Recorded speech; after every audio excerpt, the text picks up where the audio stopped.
துணை அதிபரும் ஜனநாயக கட்சியின் அதிபர் வேட்பாளருமான கமலா ஹாரிஸை விட தான் அழகாக இருப்பதாக அமெரிக்க முன்னாள் அதிபர் டொனால்டு ட்ரம்ப் தெரிவித்துள்ளது விமர்சனத்திற்கு உள்ளாகியுள்ளது. பென்சில்வேனியா மாகாணத்தில் நடைபெற்ற பிரச்சார கூட்டத்தில் பேசிய ட்ரம்ப் இவ்வாறு தெரிவித்தார். அமெரிக்க அதிபர் ஜோ பைடனை விட கமலா ஹாரிஸை தோற்கடிப்பது மிகவும் எளிதானது என நம்புவதாகவும், கமலா ஹாரிஸ் கொள்கைகளை வகுக்கும் போது தீவிர இடதுசாரியை போல் நடந்து கொள்வதாகவும் ட்ரம்ப் விமர்சித்துள்ளார். அமெரிக்காவின் நியூயார்க்கில் இந்திய தின அணிவகுப்பு கோலாகலமாக நடைபெற்றது. இந்தியாவுக்கு வெளியே நடத்தப்படும் மிகப்பெரிய சுதந்திர தின கொண்டாட்டமாக இந்நிகழ்வு கருதப்படுகிறது.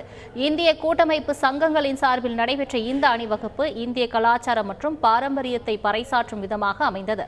இந்த ஆண்டு சிறப்பம்சமாக ராமர் கோவில் மாதிரி இடம்பெற்றிருந்தது குறிப்பிடத்தக்கது.